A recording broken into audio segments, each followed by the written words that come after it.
Remember when you played Little League and your team was just hopeless, and you came to a Saturday morning game and the coach sat everybody down and gave the "it's not about winning or losing, it's about having fun" speech?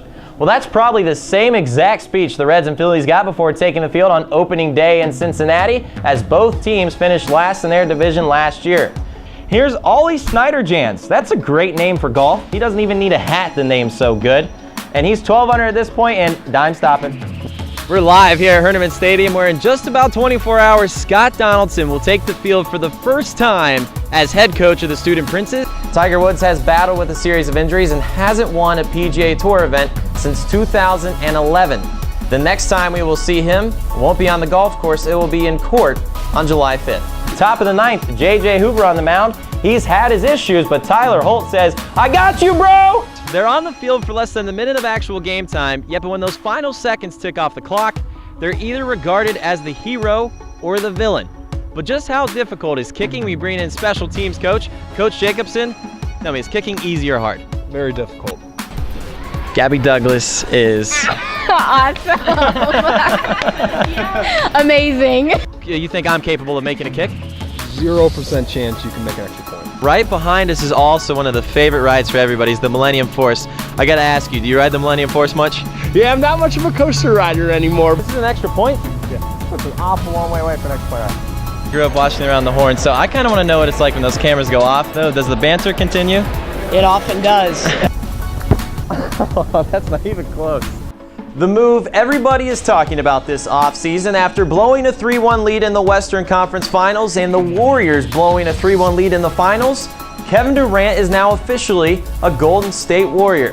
Some people call it the softest move they've ever seen, and some people say he's looking out for himself. I say, can you blame a guy for moving out of Oklahoma City to the Bay Area? Not really. Fans screaming, game on the line, Scotty Carpenter.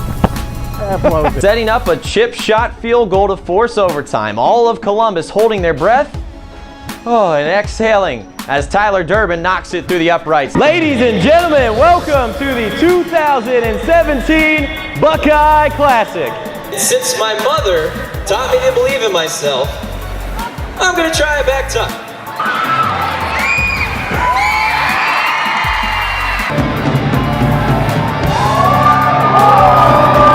But one of the images that you have to take from that day are the acts of heroism from our first responders who ran into danger instead of away from it, and our citizens who did the same.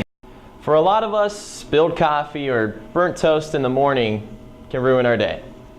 But for Kate Foster, not even one of life's greatest challenges can stop her. May 20th of 2011, I was actually at practice. And my mom showed up at the gym, and that's when she told me. She said, "Kate, you have leukemia."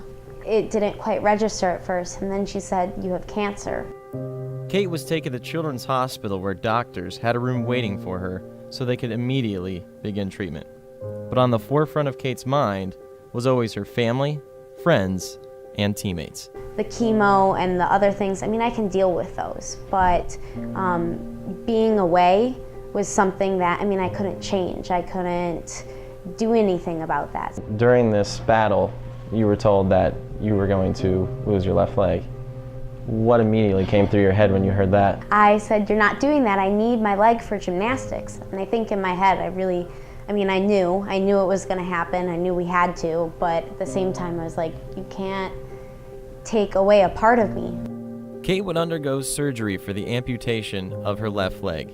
But not even that could stop her determination to return to the sport of gymnastics. Once they amputated my leg, even before that, I mean, I was just counting down the days. Finally got to go back, and I was just in the gym and ready to go.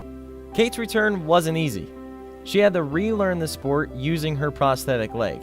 There were stumbles, falls, and frustrations, but through it all, Kate became better than ever before. Probably one of the best things was actually getting new skills that I hadn't had before I lost my leg, before I got sick, and knowing that not only was I back to where I was before, I was better.